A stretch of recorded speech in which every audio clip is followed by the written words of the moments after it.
This is the Double A Balls Podcast with your hosts. Ooh.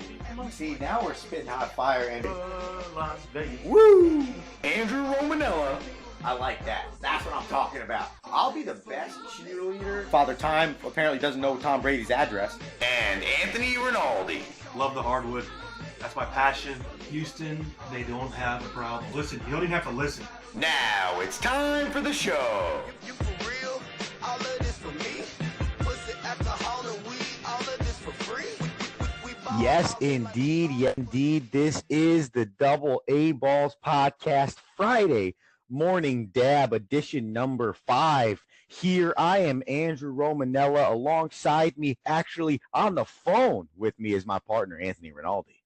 Andrew, how are you?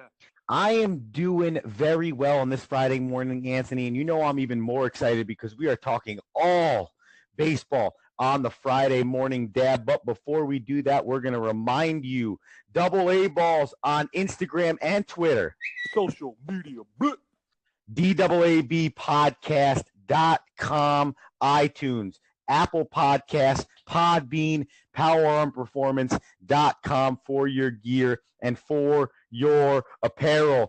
Anthony Rinaldi, I know the Yankees are playing well. They just took 3 or 4 from the Houston Astros. I know the Mets are playing terrible. They just got swept in 3 games by the Atlanta Braves. Shohei Ohtani might be hurt again. The Cubs, their starting rotation is starting to feel a little bit. Mookie Betts is single-handedly carrying the Boston Red Sox. But I don't want to start any of those places because the MLB Power Rankings came out. I believe it was on Monday or Tuesday. And I agree with a lot of it. But there are a few things, Anthony, I think I disagree with. Andrew, let me run them down real quick for the audience. Number 1, Boston. 2, Arizona. 3, Astros. Yankees in 4th. Cubs coming in 5. Your Mets at 6. Blue Jays 7. Indians 8. Phillies in the 9th spot. And the Brewers. Obviously, we should focus probably on the top 5. I mean, maybe we could throw in the top 6 since it's your Mets in there, Andrew. But I have my own power rankings, to tell you the truth. Because I think as much as I want to agree with their top 5, I might shuffle it just a little bit. And I'm going to give my credence to the Houston Astros. Even though we just took 3 out of 4 from them, they are your world champs. So I think they deserve to be number 1 in the power rankings. Do you agree, Andrew? I agree, and even though the Astros just lost 3 of 4 to the Yankees, I always come into every season saying that no matter what, the team to beat is always the team that won championship the year before. So for me, that's the first criteria. The second thing is, and I take away what happened with the Yankees because it's not like they got blown out in 4 games. Those were fantastic baseball games. They were 1-run, 2-run baseball games the entire time. You just have to tip your cap to the Yankees in the last 3 games of that series. But sitting where they're sitting right now, the Houston Astros, in my opinion, number 1 team in the league from 2 standpoints. They have 5 starters that you could throw on the mound every single day that you believe can go ahead and beat you and you believe are probably better than any starter that you see. And secondly, again, for another year in a row, they're proving that they are a team that just doesn't strike out. It is so hard. See, when in game 4, when Altuve's up with 1st and 2nd and 2 outs, and Aroldis Chapman just lifts his leg and throws 3 101-mile-per-hour fastballs and strikes him out. I thought that was pretty telling for how the series went for the Astros because that's an ending the way that you really don't see the Astros get out. But to the Yankees' credit, they did a good job. But at the end of the day, man, until you knock them off, until I see a bad losing streak or until they just start playing really, really bad baseball, the Houston Astros are number 1 to me. Yeah, listen to this. You got Verlander, Morton, and Cole. 3 of the top 4 ERAs right now, currently in the MLB. And those are arguably their first 3 starters because Keuchel's been struggling. But listen, I mean, besides a 9th inning bomb by Gary Sanchez off Giles, I mean, Verlander was unhittable. 3 hits, 14 Ks against us. Morton is the one pitcher who beat us. That dude was just raring back throwing 98-mile-an-hour gas all night. And we didn't face Garrett Cole this go-round. So, yeah, I mean, I'm happy we took 3 out of 4 from the Astros. And like we said, on Tuesday's podcast, we talked about how a lot of the knucklehead newspapers were talking about, well, this is revenge for the Yankees for a Game 7 loss. No way near shape, any kind of form was this 3-game take out of Houston anything but tip your cap. All right, Yanks, good job. We did what we did. And you can see I'm actually happy with the Yankees because it was coming from different players, Andrew. It wasn't just a long ball. It was Gleyber Torres. It was, defense. It was pitching. It was bullpen. You saw a little bit of all of the Yankees and what they have to offer in this 4-game set against Houston. And you started to see Giancarlo Stanton continue to come out of the slump that he's in. And one thing about that is you just want people, more importantly, Yankees fans, to remember that Giancarlo Stanton in his 8-year career in the MLB is a 262 hitter.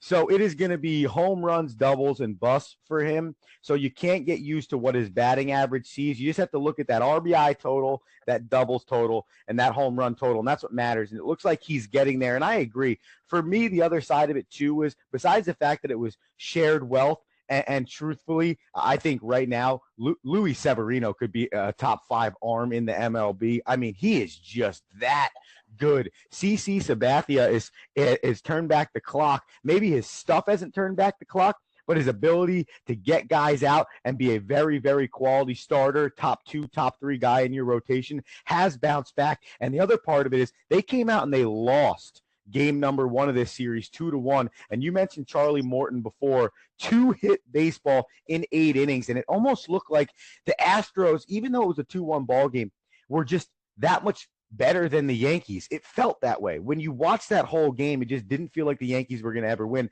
Then all of a sudden, before you know it, they win 3 straight and really kind of put a stamp on the fact that, hey, everybody, I know we started 10-10, but we are ready to go. We're reared back.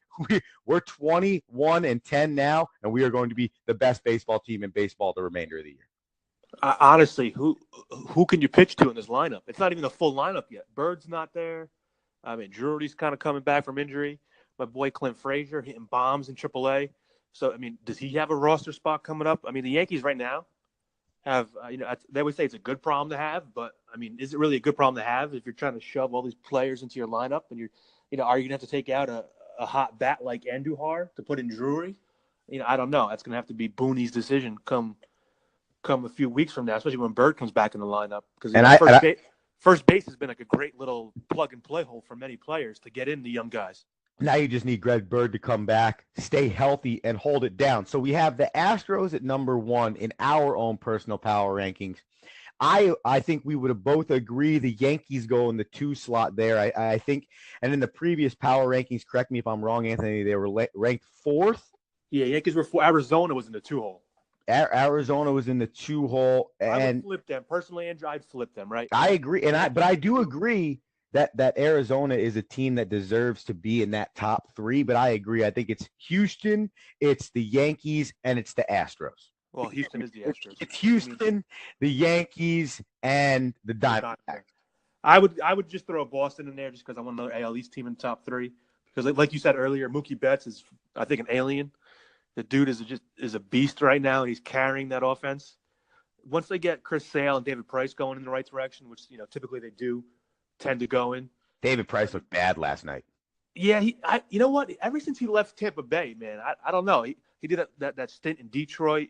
I think he went somewhere else for a few outings.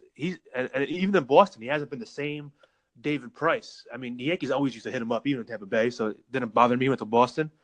But I think he was kind of like a little bit of overhyped machine when David Price came to Boston. Well, right now, the only thing that scares me about the Red Sox, and they got shellacked last night by the Rangers 11-5. And I watched that game for a little bit. I was flipping back between the NBA playoffs, the NHL playoffs. That Caps-Pens game was unreal. Oh, you mean, did you watch LeBronto James last night? Unreal. I'm starting to actually get scared again about the 20 bananas I put on the line. Or is it just the fact that the Toronto Raptors are that bad? Either way, go to DAABpodcast.com before we continue with the MLB Power Rankings and check out the article that we wrote yesterday, whether or not the regular season in the NBA matters. We'll touch on that on Tuesday, but just what Golden State and what Cleveland are doing kind of tell me that the regular season in the NBA doesn't really matter. It's the exact opposite to me. The regular season is so important, and I think what's killing me about the Red Sox right now, and it's the Mets too, and I think it's a lot of teams that get off to a hot start, and we expect them to continue to play that way, is Boston started the year 20-7, and in their last 12 games, they're 5-7. And if you really look at it, J.D. Martinez has been struggling. Jackie Bradley Jr. can't sniff a base hit right now. You don't have a lot of production coming out of your catcher's spot right now, whether it's one of the two guys that they've been fluctuating in and out. And you really look at Mookie Betts for the Red Sox, and you kind of say, man, without Mookie Betts, I mean, he's leading in 5 different categories: batting average, home runs, RBIs, OBP, and hits for the Red Sox right now. And then you have Xander Bogaerts, and the aforementioned J.D. Martinez is overall having a good year, but in the last 3 weeks hasn't looked good. Yeah, Boston is, I mean, listen, they started off hot, kind of like your Mets did, right? And obviously they're playing a little under 500 ball now. Obviously, baseball, as a coach, it's a long season, 162 games. There's a lot of ebbs and flows, and I wasn't too shocked when the Yankees kind of started off middling at 10-10. I wasn't shocked when the Mets were 11-1 at one point, and everyone thought they were the grace of the town. Things change. Everything comes back down to earth. Teams go on little runs, little rolls here. So will the Yankees drop probably 4 or 5 in an upcoming in a month? Probably. You know what? I just as John and Susan always say, that's just baseball. So I'm not too worried. Like I said, Boston came out hot out the gate, but they're coming back to earth. And you see their pitching staff really isn't. I don't think, besides Sale and Price, I'm not impressed with Pomerantz and Rodriguez. That back end rotation doesn't really scare me. Similar to the Yankees, besides our top 2 or 3 guns, the back end rotation is kind of lacking. And the bullpen for Boston, you saw Kimbrel kind of get hit up a little bit the past few outings. He's not untouchable. So I think the AL East is going to be a dog race, Andrew. And I'm so glad we get to play Boston 19 more times. Or let's see, we played them 3 times, so 16 more times with an upcoming series, I think in 2 weeks or in a week. I think we are watching the rebirth of the Yankees-Red Sox series from the 90s and early 2000s. Yeah, the Red Sox kind of went on a little bit of a bully beatdown on us for a minute, winning a few championships. We always held that 1908 moniker, or 1917, whatever year they won it, over them. And all of a sudden they rattled off a few victories, I think in 2007? 2004, and I believe it was 2007, yeah. Yeah, they kind of won back. They kind of won 2 and 3 or 4 years there and kind of rubbed it in our faces. And we kind of, like, the rivalry kind of dimmed down, David Ortiz, Manny Ramirez, Pedro Martinez, those guys, when the Yankees were in their heyday, we hated each other. And then these new set of players kind of came in. And I almost feel like the Yankees are going to start having more of a little war with Houston than anything, just because Houston's going to be good and the Yankees are good and they beat up on us last year. But yeah, you're right. Boston, that rivalry, I think is going to reignite, especially if tempers flare a little bit, which obviously is always funny in baseball. I get a kick out of when somebody goes to charge the mound and the pitcher hurls their glove at him. That's what they teach guys. Like there's a 240-pound man charging at you. Why do they do that? Think about it. Well, I guess take them off their game. Yes. Like sidestep them. Yes. So I mean, it makes sense, but I just find it comical. Not to go. The idea is it's twofold, right? And you've seen a lot of different guys do it. I mean, no one does it better than Nolan Ryan, who essentially just took Robin Ventura and made him his own personal punching bag. So that's a good lesson for Robin Ventura. But they do it because as they're about to reach the mound, you can either start walking backwards, so they have to go uphill, back downhill, and they kind of get their footing off. But you just throw it so they kind of shield their face for a second, because for some reason, and you're laughing because it's 240-pound men. What's the glove going to do? Well, why do every time you throw a glove at them, they always cover their face and protect it? So the idea is you throw the glove, they kind of take their head off of you a little bit, and now you have a chance to set yourself up for whatever, because think about it, they have a 60-foot head start. Even though you get to throw a 98-mile-per-hour fastball at their back, at the end of the day, in terms of the punches that are about to be thrown in the fight, they got a 60-foot head start. So they do that to divert and then hopefully save themselves from getting pummeled by majority of those guys. We'll have to try that next time we're at that rock. Yeah, we'll test it out. Maybe we'll put that on YouTube. You pitch, throw a heater at me, I'll come and charge at you. Yeah. All right. Heater, you mean really, really soft ball that may make a mark, may not. There's a few guys right now in the bigs that are carrying their teams as starters in their rotation. And a few years ago, Zach Greinke signed with the Arizona Diamondbacks, and at that moment in time, we all kind of looked at it, and it was the whole entire baseball world, and said, "Wow, the Diamondbacks are going to be really good. They have some really good young talent offensively coming up right now." I mean, if you haven't watched AJ Pollock play baseball, then you are absolutely missing out on one of the better players in the game. David Peralta's actually a stud. They have some really good talent. And, of course, Paul Goldschmidt, Jake Lamb. You go down the list, and Arizona is a really good ball club. But that's not why I want to talk about him, because the guy that I think is the most impressive to me right now is Patrick Corbin.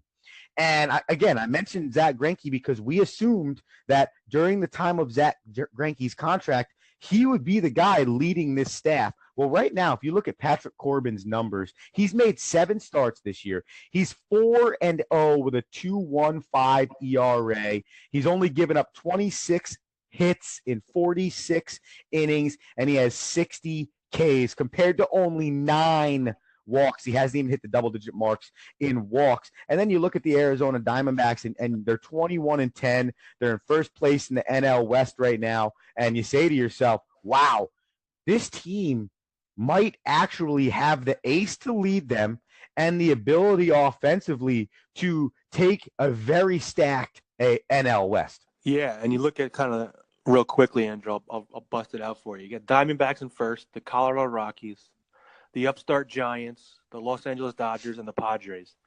Yeah, when you came into it, you thought the Dodgers would probably be ahead of the class in that division. But they're not going to stay 14-17. No, listen, the Dodgers may figure it out, especially if they trade for Manny Machado. The Giants, I don't think Giants are kind of hanging in there without Bumgarner. Once he gets back, I think in a week or two, you'll see them start to push it. Colorado, they're a good team, good offensively. Pitching's kind of suspect. They're playing that friggin' bandbox of a ballpark where the ball flies out. And no one's hitting on that roster right now either, which is crazy. I mean, besides Arenado and Blackman. Right, that's it. They're the only two. That's really all they got. But, I mean, Arizona was a playoff team last year, and we thought they may make that little jump this year. I mean, when you have a plus 39 run differential, that's pretty good. But they've lost 2 in a row, Andrew, to the Diamondbacks. To the Dodgers, right? I think the Dodgers. Yes, sir. So you kind of see, obviously, again, like the Boston and Mets start when they started off, I think like 21-8 or something crazy. Like that's not going to be, you're not going to win at a 750 clip like that. So you got to expect them to come back down to earth. And you said, I was surprised by Patrick Corbin, obviously being a fantasy nerd that I am. I kind of know most of these guys. They just threw Robbie Ray on the DL. That's going to be a big blow for them. But even Greinke's not pitching well, but they're winning, Andrew, and they're winning with offense. AJ Pollock, Goldschmidt, even their leadoff hitter, David Peralta. Dude's on base, I think, 10 out of 10 times. It's crazy. And when you're on base, good things happen.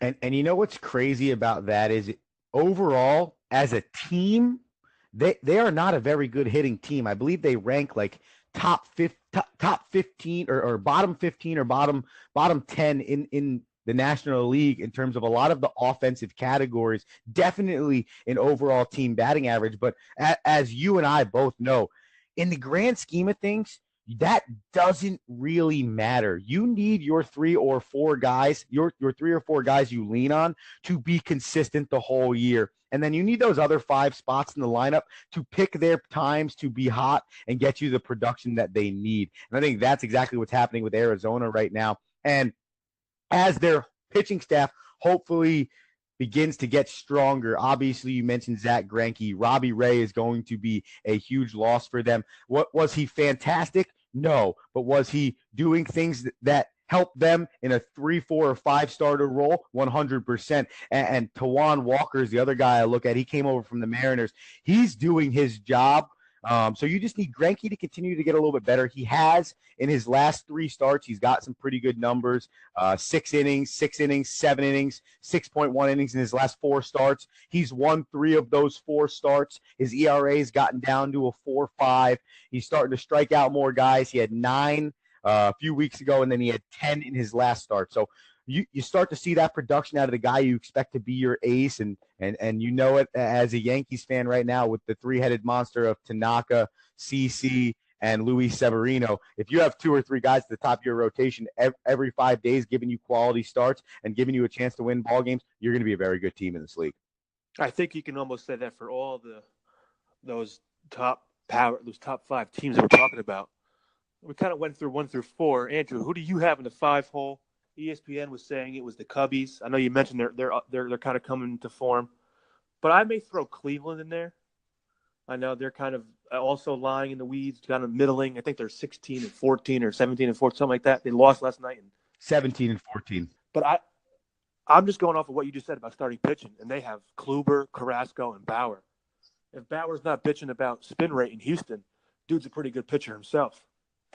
So you see what I mean there? I'm going to throw Cleveland in my 5-hole. Who are you going to put in the top as the first thing I'm going to say is I take zero stock in what Trevor Bauer said, because at the end of the day, and Michael Kay says this all the time, don't be prepared to call anybody else out on what they're doing in their dugout or on their sidelines if you're not prepared, if your house isn't clean, essentially. Right. So, so for me, first things first, Trevor Bauer, just shut up. Go play some baseball. Like, stop worrying about their spin rate and just keep worrying about how you can get guys out. And I forget who it was that replied to him on Twitter, but he said all the right things. Like, yo, you worked way too hard for this to be making comments like that. So I digress. But either way, that just bothered me. Just leave it alone. Go play baseball. Leave that up to other people to figure out. You just go be a player in the game. But I wouldn't put Cleveland there. Right now, I don't think they're playing as well as they will be. I think when all's said and done, they will be a top 5 team in the league. But I'm struggling right now, and there's 2 teams I look at. The first one is the Los Angeles Angels. I know the Yankees did work with them, but Mike Trout is hands down, flat out the best player in baseball. I think his wins above replacement is better than like 3 or 4 teams' total combined lineups. They came out and won 3 straight.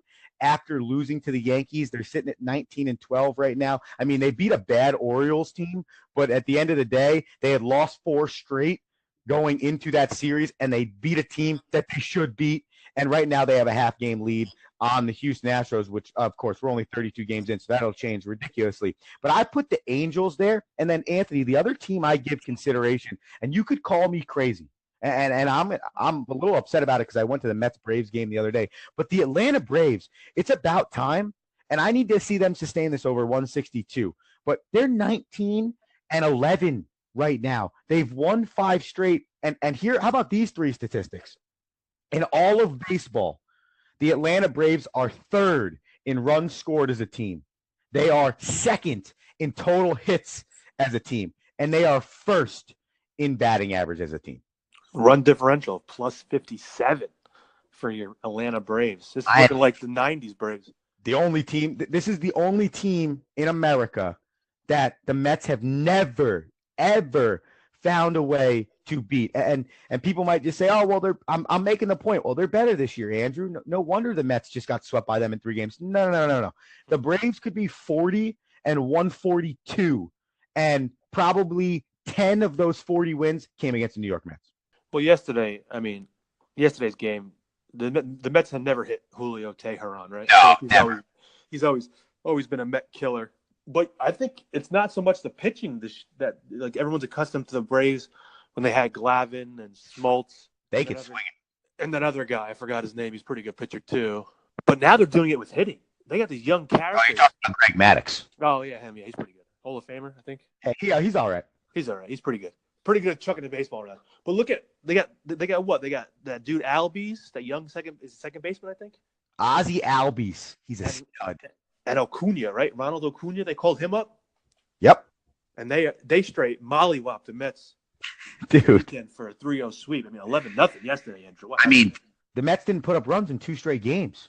Not a good recipe. I went to the game, Anthony, on Wednesday.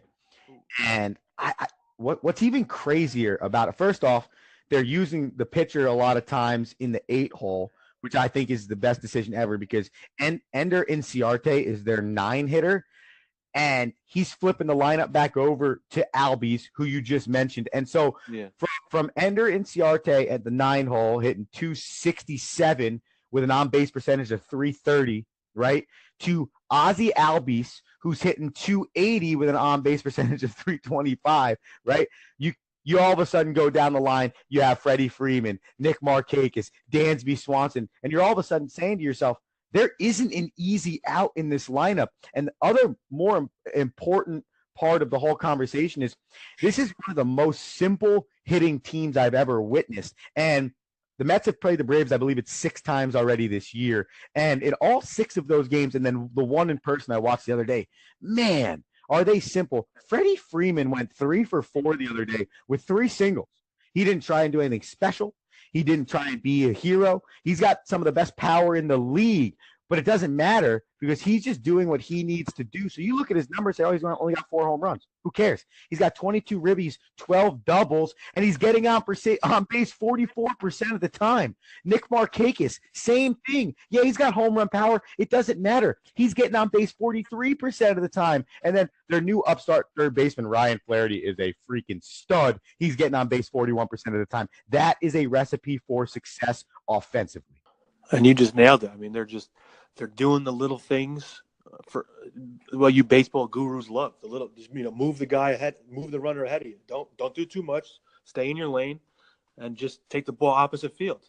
And then all of a sudden, they put runs up on the board, and you're looking at it going, "How the hell did this happen?" Numbers on the board too. Not even just 1 or 2, multiple. That's demoralizing for a team when you can score multiple runs in multiple innings. I know that sounds really simple, just saying it, but when you look at the board in the 4th, 5th, 6th, 7th, and 8th inning, a team scored 1 or 2 runs in every one of those innings. It's unbelievably demoralizing. What's demoralizing is looking at Matt Harvey's numbers.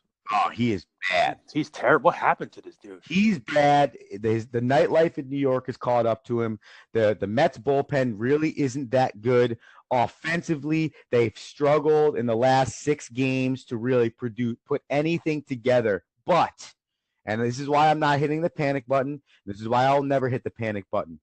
The Mets are still in a really good spot. They're 17-12 coming off of a 3-game losing streak. They got big series against the Rockies at home. They need to find a way to be more consistent. One day it's the offense, great, but the bullpen's terrible. The next day you have a great start, but the offense can't hit. Then the next day the offense hits, you have a great start, the bullpen falls apart. Then the next day the defense might make a play that leads to 2 more runs.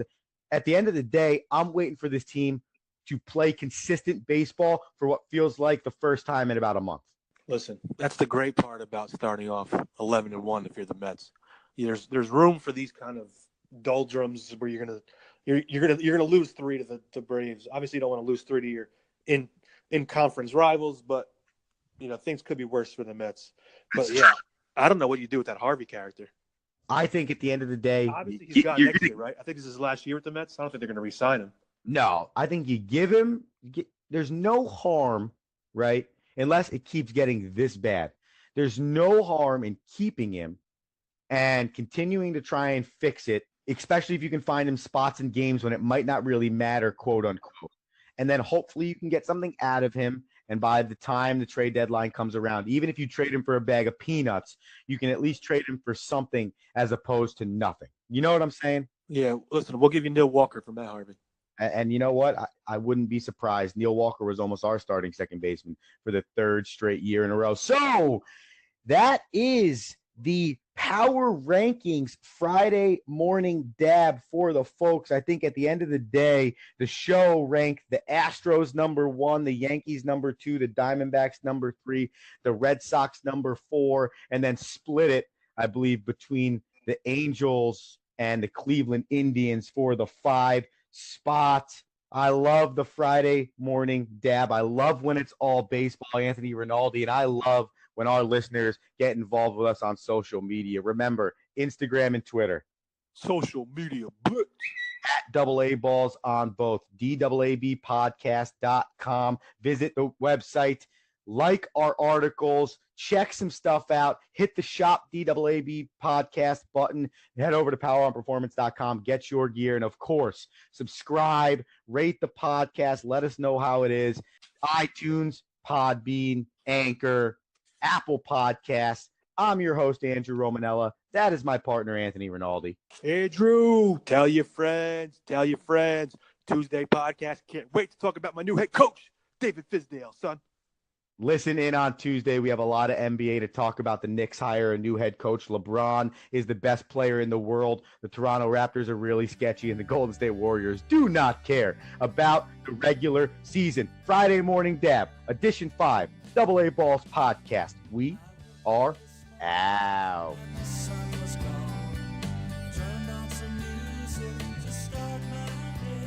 This has been the AA Balls Podcast, powered by Power Arm Performance, your leader in baseball and softball training apparel. Visit www.powerarmperformance.com to get your apparel and start training like the pros today.